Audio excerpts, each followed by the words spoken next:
Hello viewers, hope you all are well. जैसे कि आप सभी को पता है, हमारे इस चैनल पे पारा सेफ्टी से रिलेटेड काफ़ी सारे वीडियोस आपको मिलते रहते हैं।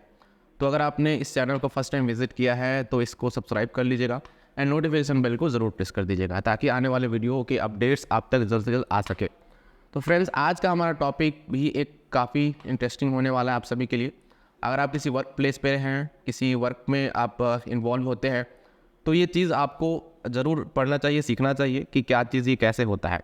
टॉपिक जैसे कि आपको हमारे टाइटल पे दिख भी रहा होगा, आज हमारा टॉपिक है फ्रेश मटेरियल मैनुअल हैंडलिंग के बारे में। आप ये टॉपिक जो है मटेरियल मैनुअल हैंडलिंग आपके लिए जो है बहुत ज़रूरी है, क्योंकि आप चाहे घर में हो चाहे वर्क प्लेस पे हो, किसी न किसी मटेरियल के साथ आपका वर्क होता है। उस मटेरियल को हैंडलिंग करना पड़ता है बाय हैंड। अब ये चीज़ होता है कि कैसे उस मटेरियल को आप मैनुअली जो है एक जगह से दूसरी जगह पर ट्रांसपोर्टिंग करें, क्योंकि ज़रूरी है। आपका फिजिकल बॉडी जो है उस काम पे इन्वॉल्व होता है डायरेक्ट, और गलत बॉडी पोस्चर के साथ अगर किसी मटेरियल को अगर आप हैंडल करते हो तो हो सकते हैं कि उस रॉन्ग बॉडी पोस्चर से आपका बॉडी का काफ़ी ज़्यादा नुकसान हो सकता है। तो टॉपिक हमारा होगा फ्रेंड्स मटेरियल मैनुअल हैंडलिंग के बारे में, तो एंड तक ज़रूर बन रहिएगा। और टॉपिक जो है काफ़ी ज़्यादा रिलेट आपसे होगा, तो अच्छे से इसको समझने की कोशिश करिएगा।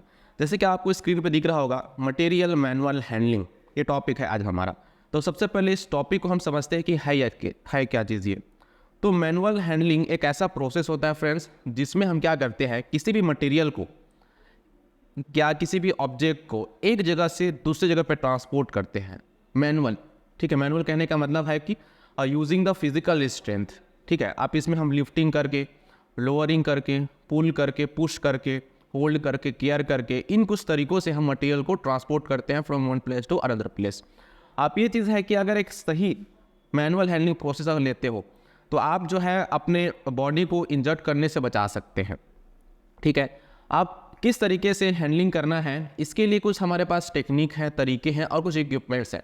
जैसे अगर आप किसी वर्क प्लेस पर जाते हो तो कुछ ऐसे मटेरियल्स होते हैं जिसको मैनुअली हैंडल करना काफ़ी ज़्यादा एक स्ट्रेसफुल हो सकता है, क्योंकि उसकी लोड ज़्यादा होती है। तो ऐसे कुछ चीज़ों के लिए जो है, जैसे कि स्क्रीन पर दिख सकता है आपको, कुछ हमारे पास व्हीकल्स होते हैं, छोटे कुछ टूल्स होते हैं जिसका इस्तेमाल कर सकते हैं। तो डायग्राम में जैसे कि आपको नज़र आ सकता है कि सामने कुछ हमारे व्हील वाले कुछ व्हीकल्स है, एक पैलेट ट्रक ट्रॉली है, फोकलिफ्ट है। इनके थ्रू हम कुछ लोड को, कुछ मटेरियल को लिफ्ट करके इधर से उधर ट्रांसपोर्ट कर सकते हैं। तो एक ये तरीका हो सकता है, बाय द मशीनरी हम किसी भी मटेरियल को ट्रांसपोर्ट कर सकते हैं।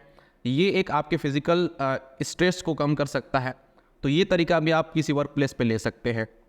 अदरवाइज अगर आपके पास ऐसे कुछ सिस्टम टूल्स नहीं है तो उसके लिए हमें मैनुअल ऑप्शन ही चूज़ करना पड़ता है। आप मैनुअल ऑप्शन चूज़ करेंगे तो एक सही सिस्टमैटिक प्रोसेस आपको फॉलो करना पड़ेगा। तो उसके लिए हम बात करते हैं कि अगर किसी भी लोड को उठाना है, किसी भी लोड को लिफ्ट करके एक जगह से दूसरी जगह पे आपको ट्रांसपोर्ट करना है, तो इसके लिए हमें सबसे पहले, इस काम से पहले हमें कुछ चीज़ों को समझ लेना होता है, विचार कर लेना होता है कि वो कैसे करना है।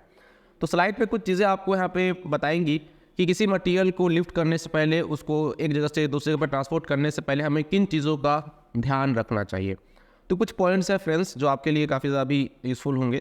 देखिए, समझिए कि मटेरियल टू हैंडल एरिया और द सरफेस। सबसे पहले हमें किसी मटेरियल को अगर लिफ्ट करना है या उसको एक जगह से दूसरी जगह पर ट्रांसपोर्ट करना है, तो सबसे पहले हमें मटेरियल को हैंडलिंग करने का तरीका पहले समझ लेना है कि उसको मैनुअली हम ट्रांसपोर्ट कर सकते हैं या कोई मशीन या कुछ टूल्स का इस्तेमाल कर सकते हैं। ये पहले आपको सोच लेना है। इसके बाद जिस एरिया में या जिस सरफेस पे उसको रखना है या उसको वहाँ पे उठाना है, वो एरिया, सरफेस के एरिया को आप पहले इवैल्यूएट कर लेंगे कि एरिया कैसा है, सरफेस कैसा है, ताकि उसको होल्ड करने में, उसको रखने में ईजी हो। ठीक है, सेकेंड होता है फिर the distance to be moved, कि किसी भी मटेरियल को एक जगह से दूसरी जगह पे जो ट्रांसपोर्टिंग हो रहा है वो कितनी दूरी तक हमें ट्रांसपोर्टिंग करना है। इससे ये पता चलेगा कि कितना ड्यूरेशन उस काम में लगने वाला है। ठीक है, ड्यूरेशन आपको पता करने के लिए डिस्टेंस के बारे में पता होना चाहिए। उसके बाद होता है the direction of the load to be taken, कि किस डायरेक्शन में आपके लोड को आपको लेके जाना है, चाहे मैनुअल हो चाहे मशीनरी हो। डायरेक्शन इसलिए पता होना चाहिए क्योंकि हो सकता है कि उस डायरेक्शन में बार बार आप आना जाना करेंगे तो किसी तरीके से कोई ऑब्स्टिकल ना हो। तो ये चीज़ आपको श्योर करने के लिए डायरेक्शन की क्लैरिटी होनी चाहिए, किस डायरेक्शन में आपको मटेरियल को लिफ्ट करना है, लोड करना है, लेके जाना है। इसके बाद होता है नेक्स्ट, उसके बाद वॉल्यूम और वेट, शेप एंड साइज। जिस मटेरियल को लिफ्ट करना है, हैंडलिंग करना है, उसका वेट क्या है। ऐसा तो नहीं कि आपका जो कैपेसिटी है उससे बाहर का वेट है तो एक्सेसिव वेट काउंट हो जाएगा, वो अभी आपके लिए एक डेंजरस है।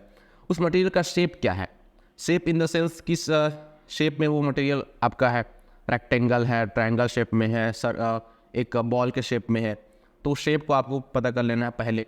साइज़ क्या है, साइज़ ज़रूरी है बहुत, क्योंकि साइज़ हो सकता है कि जिस जगह से आपने उसको उठाया है वो साइज़ उस जगह पे आ गया है, बट क्या हो सकता है जिस जगह पे रखना है वो साइज़ अलग है। तो हो सकता है कि उठा तो लिया है आपने उस मटेरियल को, लेकिन जिस जगह पे रखना है उस जगह पे वो साइज़ कम पड़ गया है। तो साइज़ के बारे में पता होना चाहिए मटेरियल का, और जिस वर्क प्लेस में या जिस सरफेस पे रखना है उसका साइज़ कि मैच हो दोनों, ठीक है।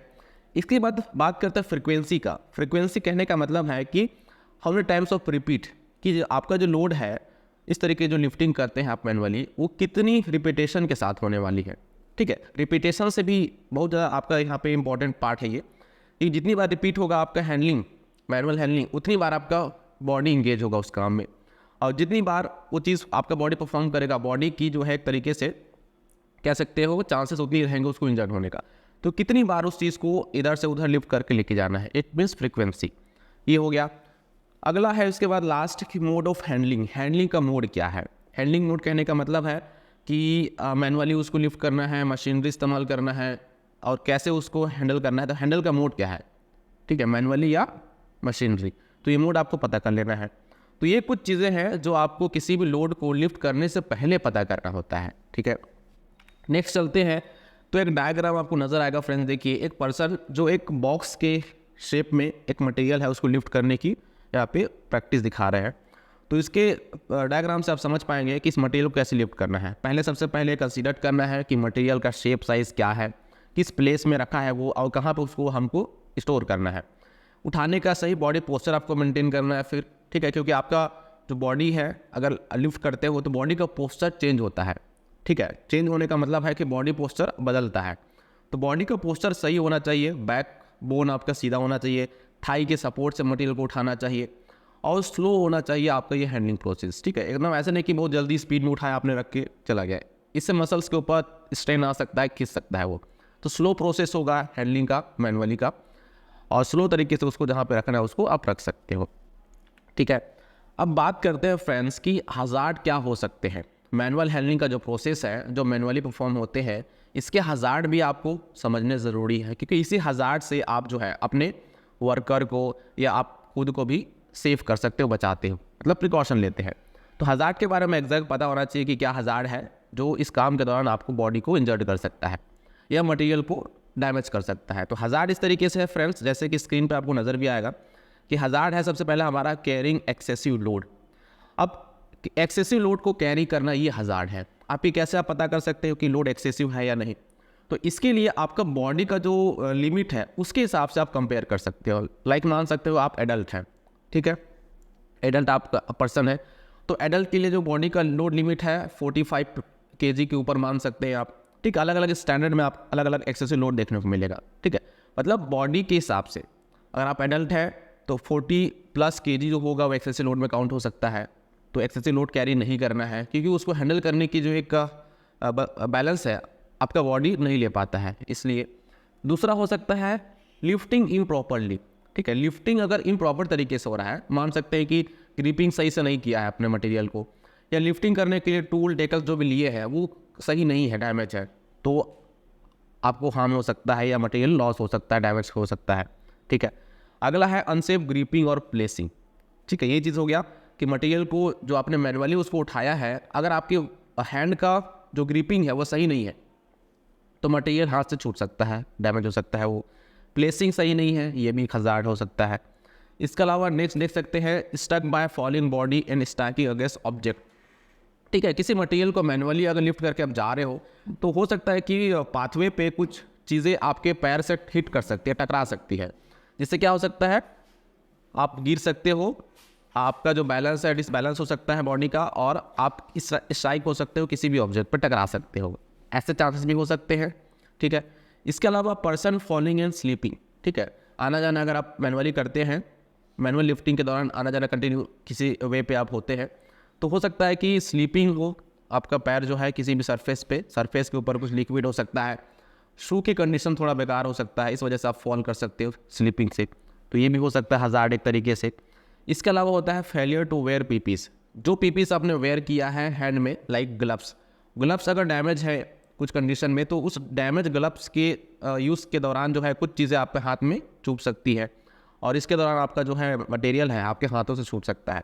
तो पीपीस का एक बार फेल होना, या मान सकते हैं आपने शू पहना है सेफ्टी शू में कुछ कंडीशन ऐसे आ गए, उसका सोल निकल गया, उसके लेस आपके पैर में फंस गए, तो ऐसे कुछ पीपीस फेल हो सकते हैं और उस दौरान जो है आप गिर सकते हैं, फॉल कर सकते हैं। तो ये एक तरीके का हमारे हज़ार्ड से ये भी काउंट हो जाता है। तो इन हज़ार्ड्स के ऊपर हमें फोकस करना होता है और इनसे बचने के लिए हमें जो है एक सही प्रिकॉशंस गाइडलाइन फॉलो करने हैं।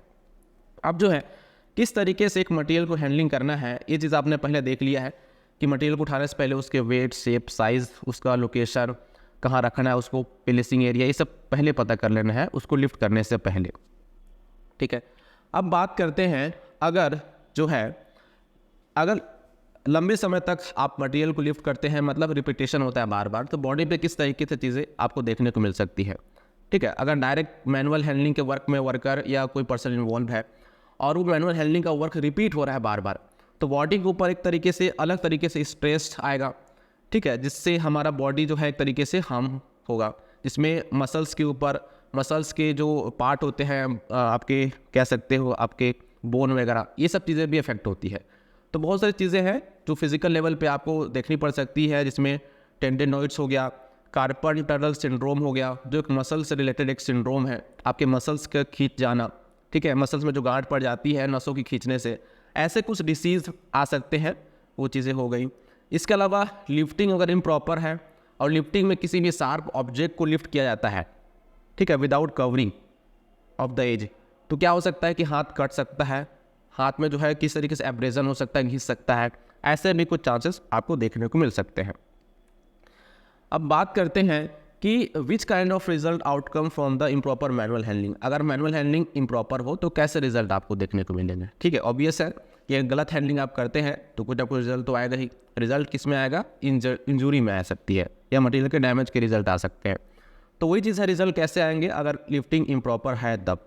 तो लिफ्टिंग अगर इम्प्रॉपर है तो आपका मटेरियल कभी हैवी हो सकता है आपकी कैपेसिटी से, तो हैवी होने से मटेरियल का जो लोड है आप सही से बैलेंस नहीं कर पाएंगे, हाथ से छूट सकता है, गिर सकता है, पैर के ऊपर गिर सकता है, इस तरीके से इंजरी हो सकती है। ये भी आ सकता है, ड्रॉप कर सकता है पैरों के ऊपर, पैर इंजर्ड हो जाता है। ठीक है, शार्प ऑब्जेक्ट है तो शार्प के जो एज है वो एज हाथों पे चुभ सकते हैं और हाथ से छूट सकता है, ये भी हो सकता है। ठीक है, और बहुत सारे एक्यूट और क्रोनिक इंजरीज भी हो सकते हैं वर्कर को। एक्यूट और क्रोनिक इंजरी कहने का मतलब ये है फ्रेंड्स कि अगर मान लीजिए कोई वर्कर ऐसा है जिसको पहले उसका एक्सीडेंट हो गया है और एक्सीडेंट में उसका मसल्स या बॉडी कहीं पे इंजर्ड हो चुका है और कुछ देर में वो रिकवर हो गया था, लेकिन काम करते दौरान मसल्स के उसी पॉइंट के ऊपर कोई तनाव आ गया और फिर से उसमें दर्द चालू हो गया, तो ऐसे कुछ एक्यूट इंजरी या क्रोनिक इंजरी के चांसेस बन सकते हैं। मतलब पुराना घाव फिर से जो है उभर के आ जाना, ऐसे कुछ कंडीशन आ सकते हैं जिसे एक्यूट या क्रोनिक इंजरी कहते हैं। ये चांसेस हो सकते हैं। डायग्राम में देख सकते हैं कि बॉडी के किस पार्ट के ऊपर ज़्यादा स्ट्रेस मिलता है मटेरियल हैंडलिंग के दौरान जो है, तो सबसे ज़्यादा इफेक्ट आपके होता है आपके बैकबोन के ऊपर। बैकबोन मतलब कमर, क्योंकि ज़्यादातर जो लोड आप लिफ्ट करते हो स्ट्रेस आपके थाई के बाद जो है सबसे ज़्यादा आता है आपके कमर पे। जब बॉडी बेंड होता है तो बॉडी बेंड होने के बाद आपका जो लोड है उस लोड का इम्पैक्ट आपकी कमर पे आ सकता है, तो कमर के ऊपर देखेंगे ज़्यादातर स्ट्रेस आपको दिखाई देगा वेस्ट के ऊपर। तो ये कुछ चांसेस है आपके बॉडी पे इंजरी होने का। इसके बाद जो है हमें ये भी पता होना चाहिए कि एक एम्प्लॉयज़ वर्कर जो भी है किसी मटेरियल को मैनुअली अगर लिफ्ट करता है तो उसकी लिमिट क्या होनी चाहिए किसी मटेरियल को लिफ्ट करने के लिए। ठीक है, मतलब सेफ वर्किंग लोड क्या होना चाहिए अगर वो मैनुअली लिफ्ट करता है। तो हमने एक यहाँ पे एक रेफरेंस लिया है एक फैक्ट्री एक्ट का। ठीक है, अलग अलग एक्ट के जो नॉर्म्स है उसके हिसाब से हमने लिया है मैक्सिमम लोड कैपेसिटी पर्सन का, कि अगर कोई एडल्ट मेल पर्सन है तो उसके लिए 50 kg तक का एक मैक्सिमम लोड लिमिट सेट किया गया है। मतलब इससे ज़्यादा बिल्कुल नहीं, कम कर सकते हैं 40 kg तक का लोड लिमिट ले सकते हैं, लेकिन 50 से 1 kg भी ज़्यादा नहीं होना चाहिए। एडल्ट फीमेल है तो 30 kg का उसके लिए मैक्सिमम वेट फिक्स किया गया है कि एडल्ट फीमेल को 30 kg से ऊपर का लोड नहीं उठाना है, उसके लिए एक्सेसिव लोड वो हो जाएगा। एडोलसेंट मेल है तो 30 kg उसके लिए भी लोड लिमिट सेट किया गया है। कोई एडोलसेंट फीमेल है, ठीक है, तो 20 kg तक का मैक्सिमम लोड उसके लिए फिक्स किया गया है। अगर मेल चाइल्ड है तो 16 kg का, और फीमेल चाइल्ड है तो 13 kg का मैक्सिमम लोड उसके लिए फिक्स किया गया है। आप ये जो मैक्सिमम लोड लिमिट्स है, इससे ऊपर अगर लोड को उठाता है तो उसे कहते हैं एक्सेसिव लोड। तो ध्यान रखना है कि इस लोड के ऊपर का लोड उनको वेयर नहीं करना है, जिससे उनकी बॉडी को किस तरीके से हार्म हो सकता है। तो ये कुछ है हमारे मैक्सिमम लोड के लिए। और इसके बाद जो है कुछ प्रैक्टिस अगर आप यहाँ पे देखेंगे कि सेफ़ हैंडलिंग कैसे करनी है मटेरियल का, तो सही बॉडी पोस्चर को आपको मेंटेन करना है। Check your balance and posture. Body का जो पोस्चर है बहुत ज़रूरी है, ठीक है। अगर हल्की से रॉन्ग पोस्चर आप मेंटेन करते हैं और उस अराउंड लिफ्टिंग करते हैं तो बॉडी के ऊपर एक सर्टेन टाइम के बाद बहुत बड़े इफेक्ट देखने को मिल सकते हैं। तो बॉडी पोस्चर बहुत इंपॉर्टेंट है, बॉडी पोस्चर आपको सही मेंटेन करना है। लिफ्टिंग जो करना है आपको हमेशा जो है एक थाई के सपोर्ट से करना है, ठीक है। जब लिफ्ट करेंगे मटेरियल का जो लोड होगा वो लोड आपका जो है थाई जो है वेट करेगा, ठीक है। थाई के ऊपर आपका लोड आना चाहिए, ठीक है, कमर के ऊपर नहीं आना चाहिए। तो बॉडी का पोस्चर कुछ ऐसा मेंटेन करेंगे आप कि थाई के ऊपर जोर आए, जैसे कि सेकंड डायग्राम में इसमें दिखाई दे रहा होगा। तो थाई के ऊपर आपको जोर डाल के लिफ्ट करना है, ठीक है। इसके बाद स्लोली जो है मटेरियल को लिफ्ट कर लेना है, और बहुत ही स्लोली और एकदम स्लो प्रोसेस करके जो है उसको एक जगह से दूसरी जगह पे आपको ट्रांसपोर्ट करना है, अगर हैंडलिंग करते हैं मैनुअली तो ये कुछ स्टेप्स हो सकते हैं जो आपको इस लोड हैंडलिंग में इंजरी से बचा सकते हैं। तो इस तरीके से चीज़ें आपको जो है करनी है ताकि आप सेफ मैनुअल हैंडलिंग करके जो है अपने आप को सेव कर सके। और बहुत ज़रूरी है, चाहे वर्क प्लेस पे हो चाहे घर में हो, ये काम आपको दोनों जगह पे हेल्प करेगा सही तरीके से करने में। तो आई एम श्योर जो है टॉपिक थोड़ा क्लियर हो पाया होगा आप लोगों को। इसका इस्तेमाल आप चाहे घर में है चाहे वर्क प्लेस पे है, दोनों जगह पे कर सकते हैं सेफ़ अगर आपको रहना है तो टॉपिक आज यहीं तक कवर करते हैं फ्रेंड्स।